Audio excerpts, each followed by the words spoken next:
என்று சொல்லிப்பாங்க. அது இயேசு கிறிஸ்து இந்த உலகத்திலே பாலகனாய் பிறந்தார். பாலகனாய் பிறந்தார். யாருக்காக பிறந்தார்? நமக்காக பிறந்த பாலகன். நமக்காக பிறந்த பாலகன்.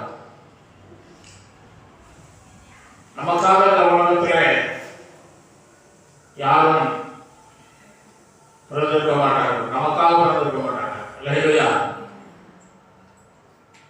ஒரு மனைவியோ ஒரு பெற்றோரோ யாருமே சொந்த பந்தங்களோ நமக்காக பிறந்திருக்கிறாங்க.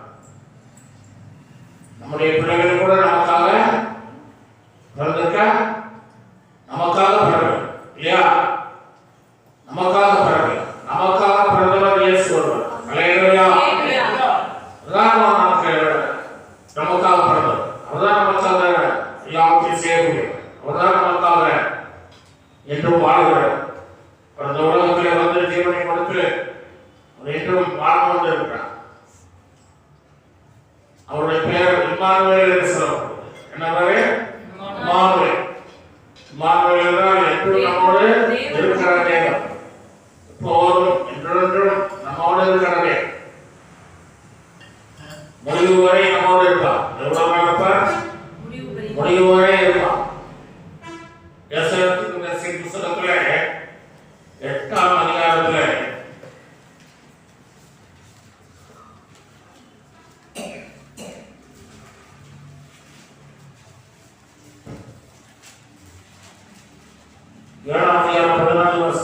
ஆண்டவர் உங்களுக்கு ஒரு அடையாளத்தை கொடுப்பார்.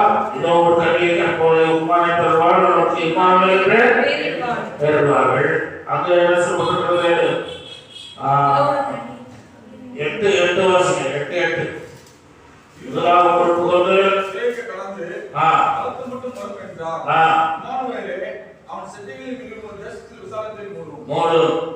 இம்மானுவேலே அவன் சட்டைகளின் விரிவு தேசத்தின் விசாலத்தை.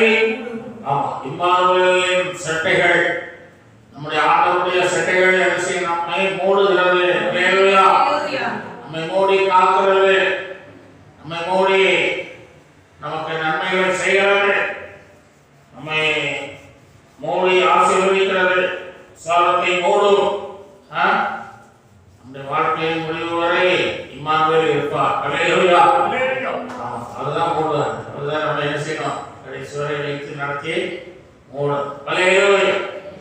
ஆகவே நமக்காக பிறந்த பாலகன் இயேசு என்பதை நாம் மறந்துவிடக்கூடாது. நம்ம பிள்ளைகளை நம்மளை காப்பாற்றணும். பாப்பா குடும்பங்கள் சொந்த பந்தங்கள் இருப்பாங்க நினைக்க கூடாது. அல்லேலூயா. மனிதரை நினைக்க கூடாது. மனிதனை நம்ப கூடாது. இஸ்ரவேல் ஜனங்கள் மனிதனை நம்பினார்கள். மோசேயை நம்பினார்கள். மோசே நிறைய அற்புதங்களெல்லாம் செய்து அவர்களை மீட்டெடுத்துதான் கொண்டு வந்தான். அதனால அதையே நம்பினார். அவன் மலையில கற்பனையில வாங்க போயிருக்கும் போது கூட என்ன செய்யறாங்க? தேடி தேடி தேடி கடைசியில காரணம் சொல்லிட்டு அவன் கண்குடி உண்டாக்கி கொடுன்னு சொல்லி அவன் கண்குடி உண்டாக்கி யாரும் கொடுக்குறாங்க. தேடுறாங்க. மோசையை நம்புறாங்க. மோசை போயிட்டா நம்ம என்ன செய்ய முடியும் என்று கலந்துகிறான். மனிதனையும் நம்புகிறான். நம்ம தேவனை நம்பணும். அல்லேலூயா. கர்த்தரை நம்புகிறவன் செழிப்பான். நம்ம இன்னைக்கு பார்க்க போகிறோம். நமக்காக முன்னுரைக்கப்பட்ட வாழ்க்கை. முன்னுரைக்கப்பட்டது திடீர்னு உலகத்திலே தோன்றினவராக இந்த திடீர் பிள்ளைங்க சாமியெல்லாம் வந்து சொல்லுவோம். ஆனால் நம்முடைய திடீர்னு வந்தவராக அது முன்னுரைக்கப்பட்ட பாடம். ஏசாயா 11:1 வாசிக்கிறோம்.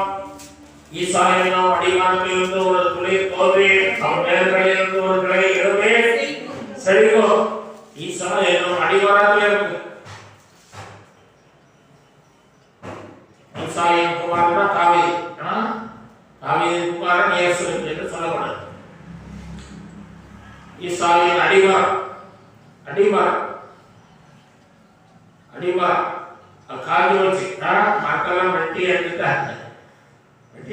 அடிமரம் தான் இருக்கு. அடிமரத்திலிருந்து ஒரு தொழில் என்ன செய்யலாம் எழுதும். அலையா இல்லைங்களா?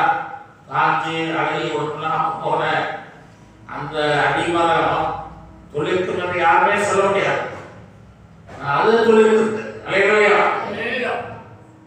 ஏசாயா 53ஆம் அதிகாரத்திலே 1-2 வசனங்களிலே அவர் சொல்கிறார்.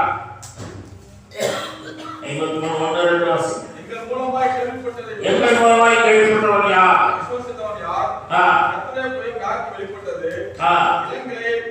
இளங்கிளையைப் போலவும் வறண்ட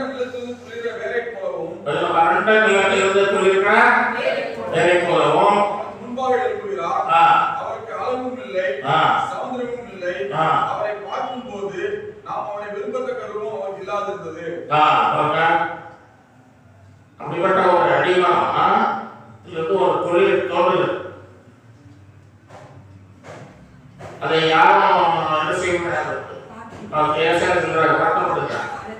யார் விசுவாசிக்கிறவர்கள், யார் நம்புகிறார்கள், யாருமே இந்த காரியத்தை நம்ப மாட்டேங்கிறார்கள். இயேசு கிறிஸ்து இந்த உலகத்திலே ஈசாயின் அடிமரத்திலிருந்து தோன்றினவர், ஈசாயின் கிளையாக வந்தவர். அவரை யாருமே நம்பல என்று சொல்லி வருத்தப்படுகிறார்.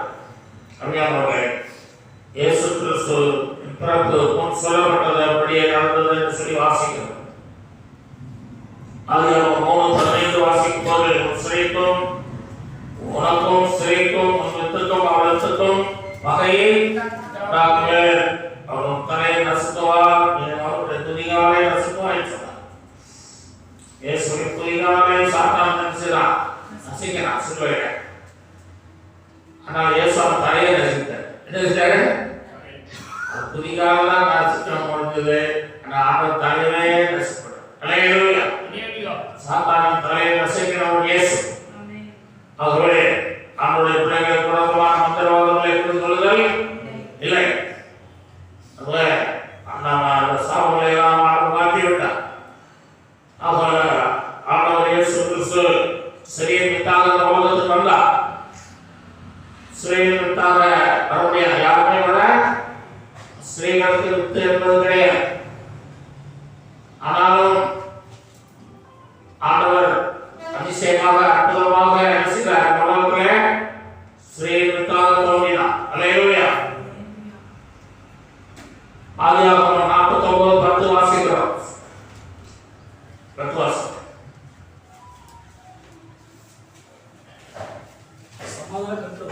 சமாதான கர்த்தர் வரப்படவும் சகோதர யூதாவிட்டு நீங்குவதில்லை. பாதங்களை விட்டு ஒழிவதில்லை. ஜனங்கள் சேருவார்கள். ஜனங்களிடத்தில் சேருவார்கள். சமாதான கர்த்தர் வருவார், உலகத்திலே தோன்றுவார், ஜனங்களிடத்தில் சேருவார்கள் என்று சொன்னார். ஆண்டவருடைய பிள்ளைகளாக அவருக்கு உலகத்தை தோன்றுனதுனால நம்மளாம் கூடி வந்திருக்கிறோம். ஆகவே ஆண்டவர் இந்த உலகத்திலே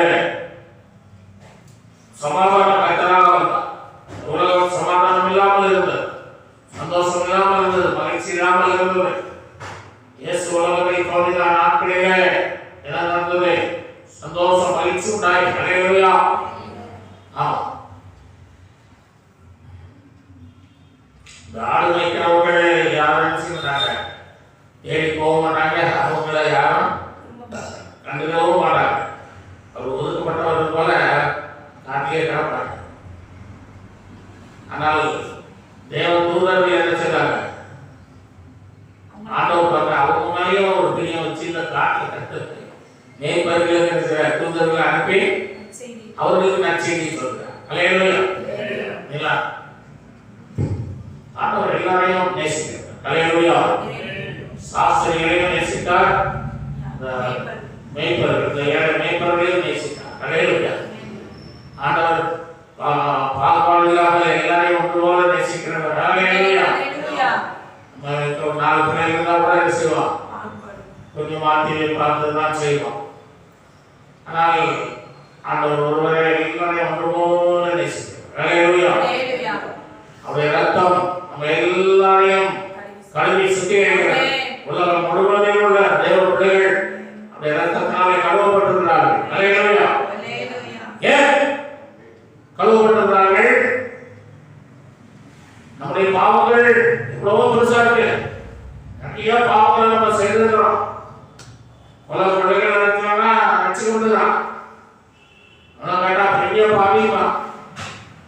அதை விட இயேசுவின் ரத்தம் பெரியது. ஹல்லேலூயா.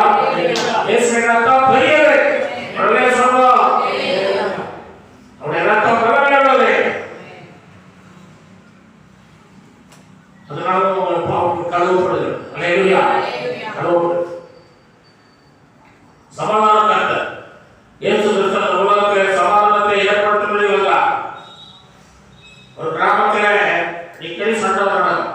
அடிக்கடி சண்டை போட்டு அடி போட்டு காயப்பட்டு எல்லாரும் குட்டியூராக நடப்பான். ஆனால் அந்த கிராமத்துக்கு ஒரு போதகர் வந்தார்.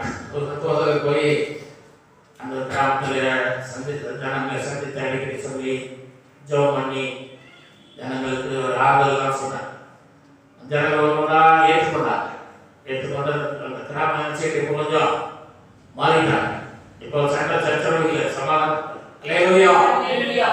இயேசு வந்தா சமாதான காரணம் நீங்கள்தானே, சர்வ வல்லவரும் நீங்கள்தானே, சமாதான நீங்கள்தானே, சர்வ வல்லவரும் நீங்கள்தானே, நீங்களே அவர் சோதே போவதில்லை, இயேசு நீங்களே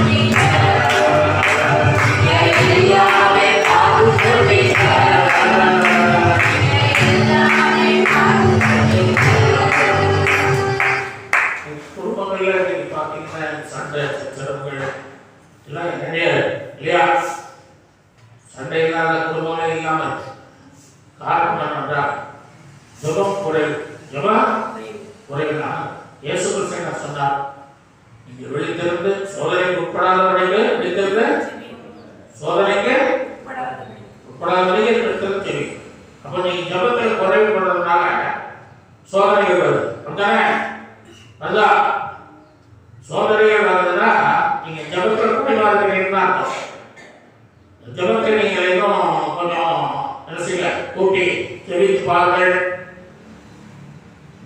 உங்களுக்கு என்ன செய்யும்? சோதனைகள் மா சோதனைகள் மா சண்டை சித்திரவர்கள் போராட்டங்கள் எல்லாம் நல்ல முடிவு பண்ணும். ஜபத்துக்கு அதெல்லாம் எல்லாமே கை கொடுக்கும். ஹல்லேலூயா. ஆமா, ஜபத்தினால எல்லாம் கை கொடுக்கும். ஜபம் இல்லைன்னா எல்லாம் கைவிட்டு போயிடும். அடுத்து நம்ம பார்க்கணும்,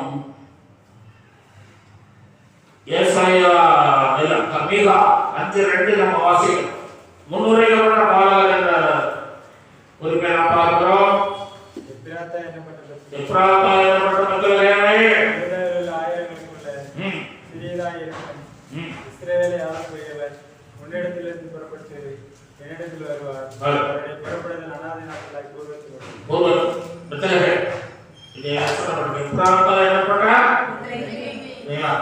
நிறைய இருந்தது அந்த காலத்துல. இன்னைக்கும் நிறைய சங்கரமயில் பக்கம் இருக்கு, கிருஷ்ணகிரி பக்கம் இருக்கு, நிறைய. அதனால திருதர்சி குறிப்பா சொல்றாரு, எப்ராத்தா என்னப்பட்ட பெத்லகேமே, அதுதான் இயேசு என்ன செய்வார்? பிறப்பா. பெத்லகேம் என்ற ஊரு ஒரு சின்ன ஊர். பெத்லகேம்னா யாருமே மதிக்க மாட்டாங்க. யாருமே இந்த ஊருக்கு வேண்டாம் அப்படி மோசமான ஊர். யாரும் அங்கே போக சரியான பாதைகள் எல்லாம் இல்லை. அது ஒரு தள்ளப்பட்ட ஒதுக்கப்பட்ட ஒரு ஏரியா. ஆனால் இயேசு பிறந்தவரை அந்த இடத்துக்கு மதிப்பு விட்டாச்சு. இல்லையா? இந்த மாதிரி நீங்களும் ஆண்டவர் உங்களுக்குள்ள வந்ததுனால அவங்களுக்கு மதிப்பு இருக்குது. இல்லையா? இயேசுவினால தான் மதிப்பு மரியாதை உயர்வெல்லாம் வருது. இல்லையா? அன்னைக்கு வாச சங்கீத நீதிமொழியில ஐஸ்வர்யமும் கரமும் என்றாலே வருகிறதே அதிகாலையில் சேர்ந்து ஞாபகம் சத்தம் செய்யும். அப்ப அதிகாலை நீங்க நல்லா ஜெபம் பண்ணீங்கன்னா ஐஸ்வர்யம் கனம் மகிமையெல்லாம் உங்களுக்கு அலையா. சுற்றிருந்தனால இந்த பெத்லகேம் பாருங்க, யாருமே எட்டி பார்க்காத ஊர்ல இயேசு பிறந்ததுனால இன்னைக்கு உலகமெல்லாம் அந்த வரம். அலையா, உலகமே அந்த இடத்த போய் பார்க்குது.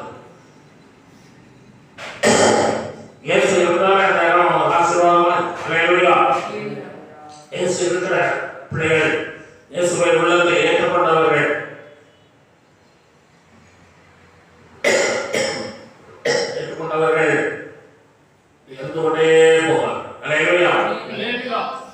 ஏசாயா ஒரு வசனம் 7ஆம் அதிகாரத்துல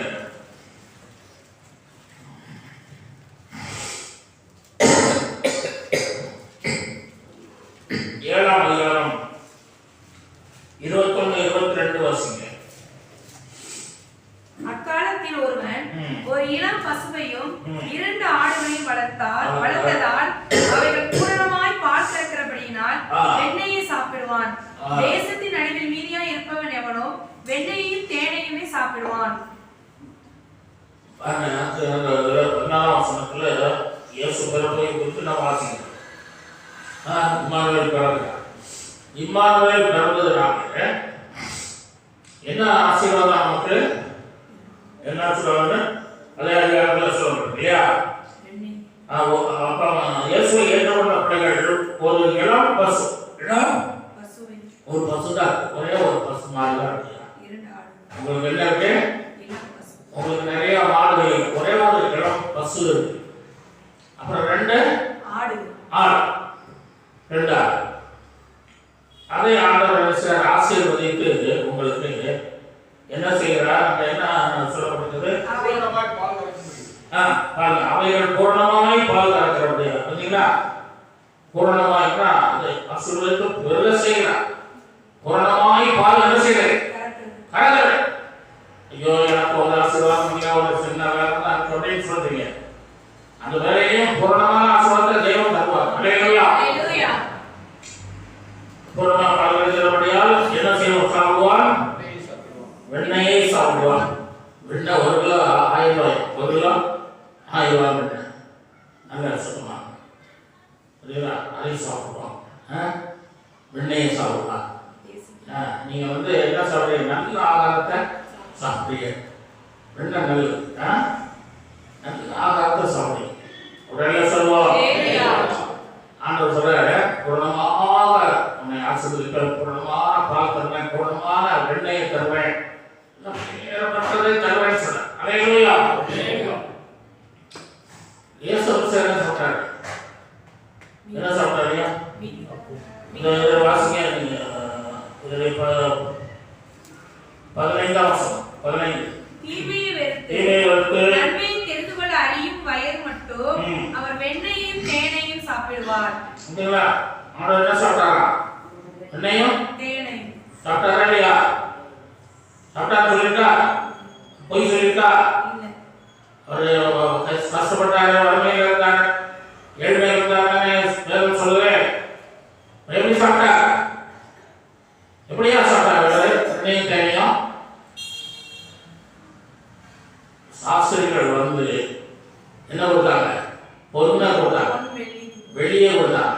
இல்ல பொன் தூபவர்க்கம் இதெல்லாம் வெளியேறப்பட்ட வெளியேறப்பட்டதை கொடுத்தாங்க. அதனாலதான் ஆண்டவருக்கு சாப்பிட வந்தது. அல்லேலூயா. என்ன சொல்றாங்க? வெண்ணெய் தேனை சொல்றாங்க. அல்லேலூயா. நீங்கள் கஷ்டத்தையும் கவலையும் கண்ணீரையும் இயேசு ஏற்றுக்கொண்ட காலங்களிலே நீங்கள் காணப்பட்டாலும் போக போக உங்களுக்கு என்ன சொல்றார்? வெண்ணையும் தேனையும் நல்ல நேரப்பட்ட ஆசீர்வாதங்களை தருவார். அல்லேலூயா. அவங்க பொக்கிஷங்களை திறந்து கொடுத்தார்கள். அப்படின்னு என்ன கொடுத்தாங்கயா? எதை திறந்து கொடுத்தாங்க? உங்க பஸ் எடுத்து திறந்து கொடுத்தாங்களா? என்ன கொடுத்தாங்க? பொக்கிஷங்களை திறந்து கொடுத்தாங்க. அப்படின்னா ஏதோ நிறைய பொக்கிஷம்னா ஒரு பெரிய ஒரு நிறைய பொருட்கள் இருக்கிற ஒரு கதையை காட்டுகிறது. இசைக்கியா பொக்கிஷங்களை திறந்து பகவான் ராஜா ஆட்களுக்கு காண்பித்தார். பொக்கிஷங்களை திறந்தார். ஆண்டவர் உங்களுக்காக பொக்கிஷங்களை திறப்பார். அல்லேலூயா. உங்களுக்காக பொக்கிஷங்களை திறந்து உங்களை நிரம்ப ஆசீர்வதிப்பார். அல்லேலூயா. கவலைகள் கஷ்டங்கள் எல்லாம் மாறும். அல்லேலூயா. உங்கள் தொல்லையெல்லாம் நீங்கும். கவலைப்படாதீர்கள், கர்த்தர் இருக்கிறார். அல்லேலூயா. நாம் கடந்து செல்வோம். ஆகவே என்னாகும் 24:17 வாசிகள். முன்னோடிக்கப்பட்ட பாலகன் பெத்லகேமில் பிறந்தார், ஸ்ரீமிற்காக பிறந்தார், சமாதான கர்த்தராக பிறந்தார், கன்னிகை வயிற்றிலே பிறந்தார், பெத்லகேமில்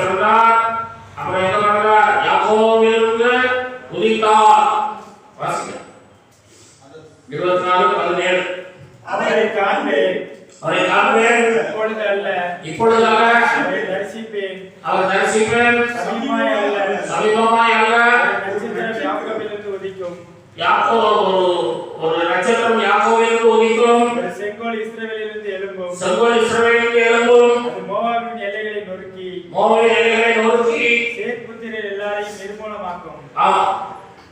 அப்பாங்க யாக்கோபில் இருந்து என்ன செய்யும்?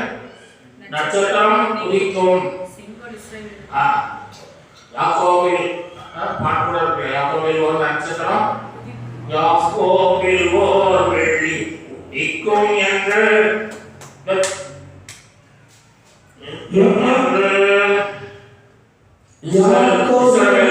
ராஜசெங்கோல் எங்கும் கடிக்கும் என்று யாக்கோபில் ஓர் வெள்ளி உதிக்கும் என்று இஸ்ரவேல் ராஜசெங்கோல் எங்கும் கடிக்கும் என்று ஆக்கமிழந்து மறுவா குறைக பாலம் ஈரன் திணையம் சொந்தமாக்கிடுவே புதன் அரசனை காணாமல் இருப்போம் நீராக அழிப்போம்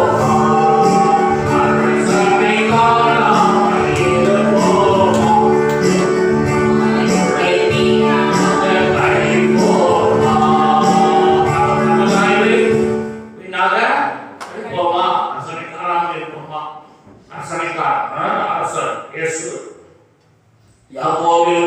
நட்சத்திரம் உதித்தது. யாக்கோபின் சந்ததியெல்லாம் யாக்கோபின் பிறந்ததுக்கு ஏசா வளர்ந்தேன். ஆனால் யாக்கோபை பாதுகாத்து வழி நடத்தி அவனை என்ன சொல்றார்? பெரிய ஜாதியாக்கி 12 கோத்திரம் பிதாக்களெல்லாம் கொடுத்து அந்த சந்ததியிலிருந்து இயேசு வந்தார். அல்லேலூயா. உங்களையும் அழைத்து கொள்வதற்கு ஒன்றும் ஆக்குவதற்கு வயிற்றிலேயே சில பேர் கொள்றாங்க. அல்லேலூயா. நீ சாட்சி பண்ண சாட்சி பண்ண அது மாதிரி நீங்க சாட்சி சொல்லும் போது ஆரம்பத்திலே சொல்லணும். என்ன செய்யணும்? மொட்டை கடையா சொல்லக்கூடாது.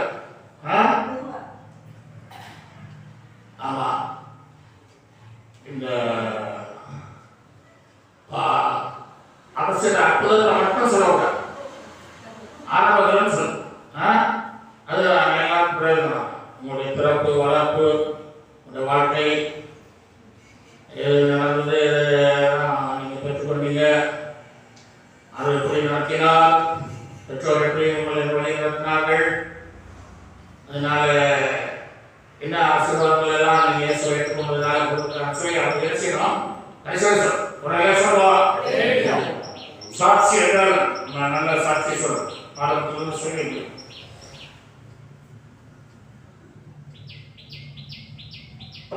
முன்னணியில் பிறந்தார். லூக்காவை வாசிக்கிற எங்க பிறந்தாரு?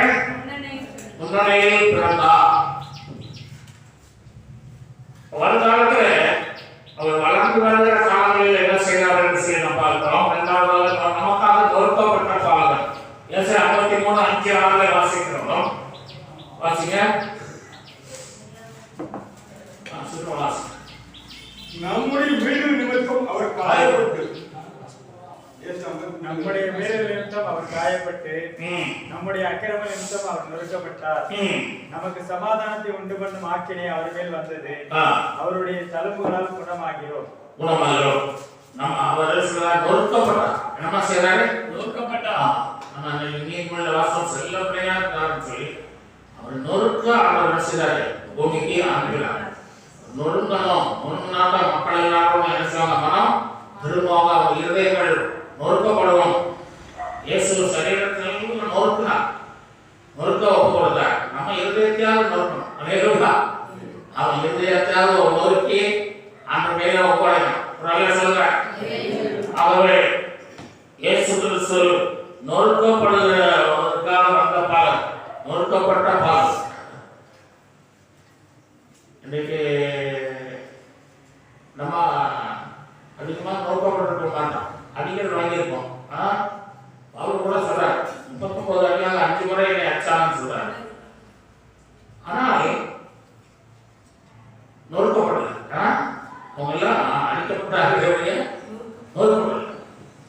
இயேசு ஒருவர் தான் நொறுக்கப்பட்டார். அல்லேலூயா. இயேசு ஒருவர் தான் உங்களுக்காக நொறுக்கப்பட்ட பாலகன். அல்லேலூயா. உங்கள் பாவங்களை சுமந்தவர், உங்கள் பாவங்களை எல்லாவற்றையும் சுமந்தவர் அவர்தான். ஆமா, சென்னையில் ஒரு பெரிய ஒரு செல்வந்தர் இருந்தார். அவரும் மனைவி ஒரே ஒரு மகன். ரொம்ப செல்வமா ஒரே வளர்த்தாங்க, நல்லா படிக்க வச்சாங்க. இவங்களும் ரொம்ப ஜாலியா வளர்ந்தான். கர்த்தரை தேடாம கிறிஸ்தவ குடும்பத்தில் நடந்திருந்தோம். கர்த்தர் என்ன செய்யல, தேடல. கீழே கீழே ஆராதனையில கீழே தான் உட்காந்து, வீட்டில் அம்மா மணியில் உட்காந்தோம். சத்தில கீழே. சரி வாங்க உட்காந்து. அவர் பெரிய செல்வந்தனா இருந்ததுனால அவங்களோட வாழ்ந்தா. கர்த்தர் தேடல, ஆய்ச்சி போறதில்லை, குடும்பத்தோட ஞாயிற்றுக்கிழமை சினிமா போறது, ஜாலியா சுற்றுறது, இப்படியே போது ஒரு நாள் பையன் வளர்ந்து வரும்போது 10th படிக்கும் போது வியாதிப்பட்டான். வியாதிப்பட்டு கேன்சர் சொல்லிட்டாங்க டாக்டர். அது முதல்ல தெரியல, கடைசியாக சொன்னாங்க கேன்சர் இல்லையா அப்படின்னு. எவ்வளோ ட்ரீட்மெண்ட் பண்ணி இறந்து போயிட்டான். அப்பதான் அவர் உடைக்கப்பட்டார். என்ன செய்யறாருன்னா உடைக்கப்பட்டார், நொறுக்கப்பட்டார். அவரும் மனைவியும் நொறுக்கப்பட்டு பல நாட்கள் சாப்பிடாம அழுது புரண்டு ஒரே மகன் போயிட்டான்னு சொல்லி கண்ணீரோடு கதையா பல ஊழியர்கள் போய் சந்தித்து அவர்களுக்கு அவர்கள் சொன்னார்கள். ஆண்டவர்களுக்கு வந்தார்கள், நொறுக்கப்பட்டு வந்தார்கள். அல்லேலூயா. இதயம் உடைக்கப்பட்டு வந்தார்கள். ஆண்டவரை ஏற்றுக்கொண்டு ஆண்டவருக்காக ஞானஸ்நானம் பெற்று விஷயம் பெற்று சந்தோஷமாய் கர்த்தருடைய ஊழியத்தை செய்தார். அல்லேலூயா. அந்த ஊழியத்தை செய்கிற அளவுக்கு ஆண்டவர் நினைச்சிட்டார், நொறுக்கி எடுத்துட்டார். ஒரு எல்லாம் சொல்லுவோம், ஊழியத்தை செய்யணும். ரவுண்டு போறதுன்னா அந்த ஊழியம் வருஷத்துல ஒரு நாள் செய்யற ஊழியத்துக்கு ஏன் போக மாட்டேங்க எல்லாருக்கும். அல்லேலூயா. நம்ம சபையில் 30 பண்ணாலும் உங்களுக்கு நைட் சாப்பாடு தான் ஒருத்தரை ஏற்றுக்கொள்றோம் இல்லையா? நம்ம காலப்பட்டி ராஜாவரை ஏற்றுக்கொண்டு சாப்பாடு கொடுத்தா, தேவராஜ் கொடுத்துருக்கிறாரு, நம்ம ஆர்வம் கொடுத்துருக்காரு. அல்லேலூயா. இட்லி மட்டும் நேரத்துக்கு நம்ம வாங்கிருக்கோம். நல்லா வச்சா இட்லிங்களா? ஆமா. ஆகவே இந்த மலையாளர்களும் வந்து கலந்துக்கணும். என்னமா செய்யணும்? ரெண்டும் ஒரே சரியா இணைந்து செய்யணும். உடனே சொல்லுவோம், அப்படி நம்ம செய்து ஊழியத்தை செய்யணும். கர்த்தருடைய ஊழியத்தை ஆசீர்வதிப்பார். இயேசு கிறிஸ்து சமாதானத்தின் தருகிறவராய் இந்த உலகத்துக்கு வந்தார். அல்லேலூயா. மூணாவது, பாடுகள் துக்கங்களை சுமந்த பாலகன். ஏசாயா 53:4 வாசிக்கிறோம். மெய்யாகவே அவர் நம்முடைய பாடுகளை ஏற்றுக்கொண்டு நம்முடைய துக்கங்களை சுமந்தார். நம்முடைய துக்கங்களை சுமந்த பாலகன். நம்முடைய துக்கங்களை யாருமே சுமக்க மாட்டாங்க. இயேசு ஒருவர் தான் நம்முடைய துக்கங்களை சுமந்தவர். அல்லேலூயா. உங்கள் துக்கம் சந்தோஷமாய் மாறும் என்று சொன்னவர் இயேசு. ஏனென்று சொன்னால், நாம் இந்த உலகத்தில் பல விதமான பாடுகள் வேதனைகளுக்குள்ளே நாம் கடந்து சென்ற துக்கமாய் காணப்படுகிறோம். துக்கமாய் காணப்படுகிறோம். எப்போதும் நம்முடைய உள்ளத்தில் ஒரு துக்கம் இருந்து கொண்டுதான் இருக்கிறது. ஆகவேதான் ஆண்டவர் நம்முடைய துக்கங்களை சுமந்தார் என்று சொல்லுவோம். மனிதர் துக்கப்படவே கூடாது, சந்தோஷமாக வாழ வேண்டும், மகிழ்ச்சியா வாழணும், துக்கமுகமாக இருக்கக்கூடாது. அல்லேலூயா.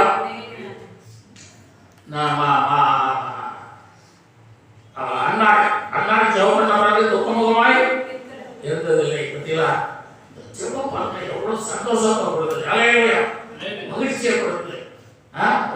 உங்களுக்குள்ள ஒரு ஆனந்தத்தை கொடுக்கிறது ஜெபம். அல்லேலூயா. ஜெபம் உங்களுக்கு நித்திய பேரின்பத்தை கொடுக்கக்கூடியது ஜெபம். அல்லேலூயா. அது ஜெபம். ஆண்டவர் இந்த உலகத்திலே அவர் நம்முடைய பாடுகளை ஏற்றுக்கொண்டார், துக்கங்களை சுமந்தார் என்றால் எதனால என்று சொன்னால், அவர் படாத பாடுகள் இந்த உலகத்திலே எபிரேயர் 5:8 வாசிக்கிறோம். அவர் குமாரனாய் இருந்தும் பட்ட பாடுகளினாலே கீழ்ப்படிதலை கற்றுக்கொண்டார்.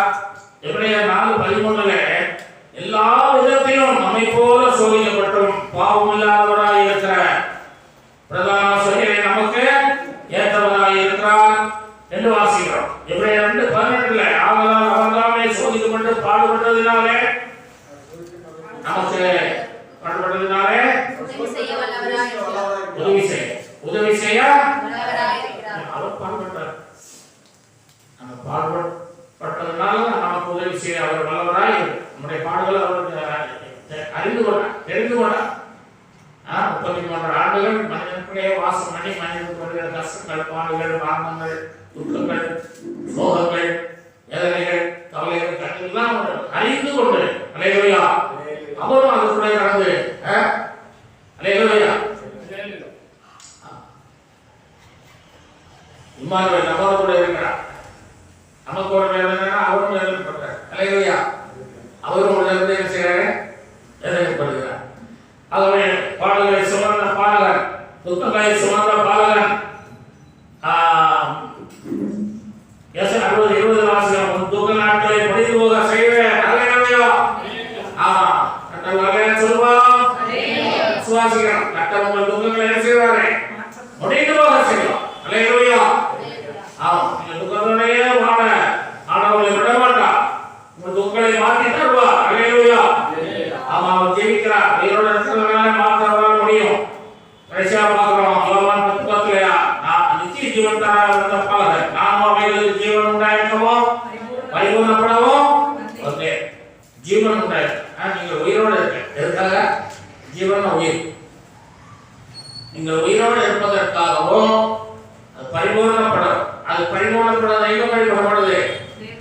நித்திய ஜீவன். அல்லேலூயா அவருடைய ராஜ்யத்திலே நித்தியமாக வாழ்வதற்கும் உயிரோடு இருப்பதற்கும் அவர் என்ன செய்கிறாரா?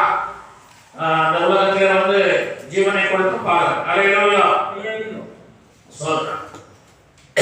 ஆகவே நாம் பரிசுத்தமா ஜீவிக்கிறோம். ஒரு பிச்சைக்காரன் இந்து கோயில பிச்சை எடுக்கிறான். 5 வயசு 10 பைசா போடுறான். அப்புறம் வேலை கோயில் போய் பிச்சை எடுக்கிறான். அவங்க 1 ரூபா 50 பைசா போடுறாங்க. அப்புறம் பார்க்கலாம் என்னடா சரியா யாரும் சரியா கொடுக்க காட்டி கொடுக்குறது சரியா பிச்சை போடுறதில்லை. அதனால ரொம்ப வருத்தப்பட்டு நம்ம அந்த டாஸ்மாக் கடைக்கு போகணும் அப்படின்னு அங்கே போய் இருக்குதான் பிச்சை. அங்கே உட்காந்து பிச்சை எடுக்கும்போது அவங்க 5 ரூபா 10 ரூபா போடுறேன். டாஸ்மாக் கடையில் எவ்வளோ கொடுக்குறாங்க? அதிகமாக கொடுக்குறாங்க. அதை அப்புறம் அந்த பாட்டில் குடிச்சிட்டு வீடு இருக்குல்ல, அது கொஞ்சம் கொடுக்க முடியுமா? அதுவும் கொடுப்பாங்க. அதையும் குடிச்சிட்டு அப்புறம் கேட்டாங்களா, என்னப்பா நீ அந்த இந்து கோயிலில் பார்த்தேன், அப்புறம் வேற கோயிலில் பார்த்தேன், இப்போ இது வந்து உட்காந்துருக்காரு. அந்த அந்த கோயிலெல்லாம் கடவுள் இருக்காருன்னு சொல்லி நான் நம்பி போயிருந்தேன். கடவுள் அங்கெல்லாம் அந்த கோயிலெல்லாம் இல்லை, இந்த டாஸ்மாக் கடையில் தான் இருக்காரு. கடவுள் இருக்காரு. அந்த மாதிரி அவனுக்கு அந்த காசு கிடைச்ச உடனே ஆரம்பிச்சுனா கடவுள் இங்கே தான் இருக்காரு. காசு எல்லாம் கடவுளோட சொல்லி காசை தான் விரும்புகிறான். அல்லேலூயா காசு கொடுத்ததெல்லாம் இயேசுதான் பெரியவர். அல்லேலூயா எல்லா கர்த்தரையும் நோக்கி பார்ப்போம். கர்த்தரை வசனங்களை நாங்கள் ஆசீர்வதிப்பாராக. ஆமென்.